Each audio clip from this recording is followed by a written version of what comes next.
Everyone needs their alone time, but eventually you get to a point when you're watching your 10th hour of Netflix and waiting around the discarded takeout containers on your floor and you think to yourself, maybe this isn't the best lifestyle. I'm a little monkey, a little monkey needs monkey friends. So eventually I get to this weird point where I realize I'm developing an allergic reaction to the sun, and I think to myself, it's time to get out there and get out of this rut. And what is the solution to loneliness? Talking to friends, of course. I'm texting fools. I'm calling fools. I'm having some real human-to-human connection. I'm really doing this. And then I get burned out. I don't know why. Maybe I've got like a screw or two loose in my brain, but eventually I'll just get tired of socializing. You know what I mean? You gotta be a certain way that isn't as completely free as when you're by yourself. When you're around other people, you have to put on a certain outward-facing mask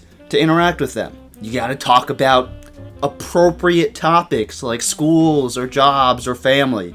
And you can't really talk about stuff that might be actually on your mind, like depression or relationship issues. And that's not to say I don't talk about serious stuff like depression with my friends, but also, I just don't feel comfortable talking about depression 100% of the time, even if that's what I'm actually feeling on the inside. This is all a very long way of saying that basically sometimes putting on the mask just gets to be a little bit too much, and I gotta take a step back and take a break from socializing so much. And so, when it's time for that break, I go back to the only thing I know to do, which is be alone. And before you know it, I'm laying in bed or sitting on the couch, and I think to myself, damn, this loneliness sucks. It's time to get out there and be a social butterfly again. And that, my friends, is a toxic cycle. I'm just bouncing from loneliness to socializing, to loneliness to socializing, just back and forth, just trying to escape the sadness that eventually settles in.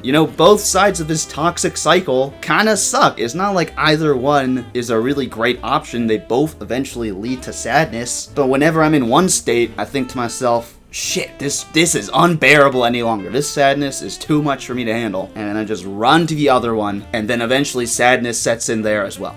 But here's the thing, when you go from one state of that cycle to the other, it does provide some temporary relief, right? It feels good to hang out with friends or have alone time and just Netflix and veg out. But then eventually it gets to be too much and I gotta go back to the other side. And that is how the cycle perpetuates itself. And I feel this cycle exists in a lot of parts of my life. And I'm guessing if you're watching this, you also experience toxic cycles in your life.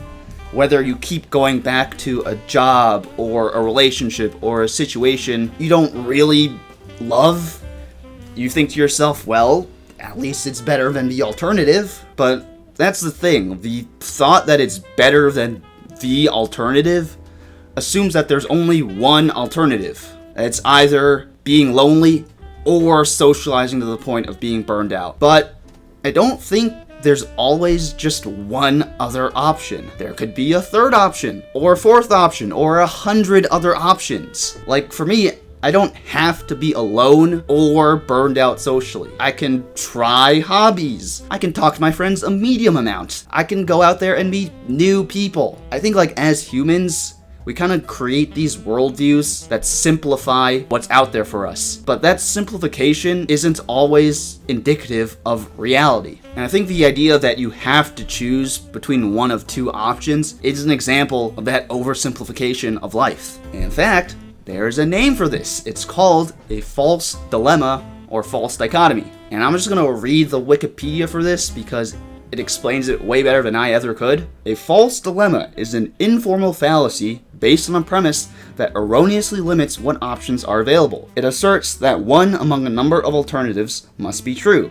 This disjunction is problematic because it oversimplifies a choice by excluding viable alternatives, presenting the viewer with only two absolute choices, when in fact, there could be many. And I think that right there is kind of the key to breaking out of toxic cycles. When you're in a cycle, it feels like there's only two options, and neither one of those options are really that appealing. But sometimes there can be a third option. Of course, I'm not saying that the third option isn't ridiculously hard to get to or achieve, which is something I'll talk about later, but it does exist. Alright, now I'm going to talk about this book, It Ends With Us, because I think is a really good example of what I'm talking about. FYI, this is a mega spoiler zone, so if you haven't read the book, you can either skip ahead in the video, or, and I highly recommend this, you can pause the video, order the book, come back in a week when you finish it, and then resume the video. Alright, now that all 2 of you guys are here watching this, in this book,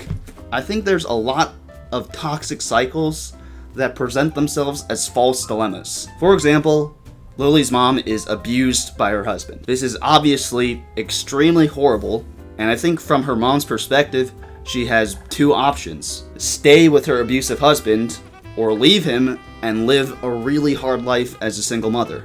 However, I think this might be a false dilemma. She might have other options besides these 2. For example, she can leave her husband and live a good life as a single mother.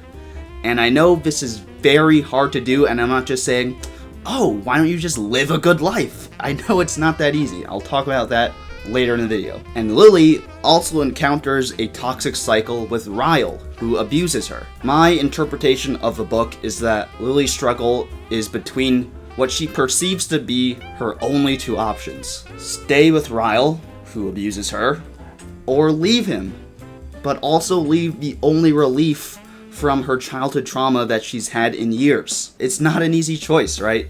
From Lily's perspective, even if Ryle is abusive, maybe it's worth it because the alternative is to give up on this amazing person who has protected her from the stress of life and actually made her feel happy. But in the end, I think Lily realizes that this is a false dilemma.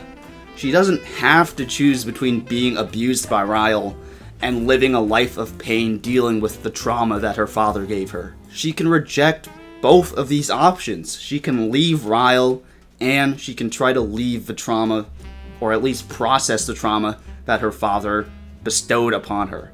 And in the end, that's what she does. She divorces Ryle, and she really begins to process everything that happened with her father. Of course, I'm not trying to minimize the difficulty of going after the 3rd option.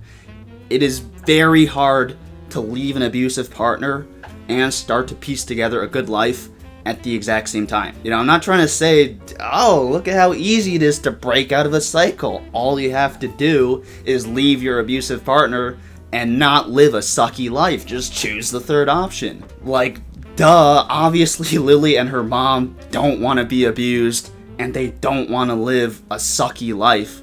But it's not that easy. It's got the same energy as telling a depressed person, oh, have you tried being happy? Duh, but it's not that easy. Again, I'm not saying that choosing the 3rd option isn't an extremely, extremely difficult thing to do.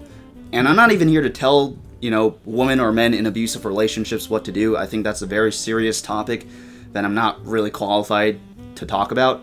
But I do think this book provides a lot of interesting examples of how false dilemmas perpetuate cycles. I also don't think you can just do the 3rd option all at once. You might need to dip your toes temporarily back into the cycle before you can permanently go to your 3rd option. And I don't think that is something to be ashamed of or impatient with.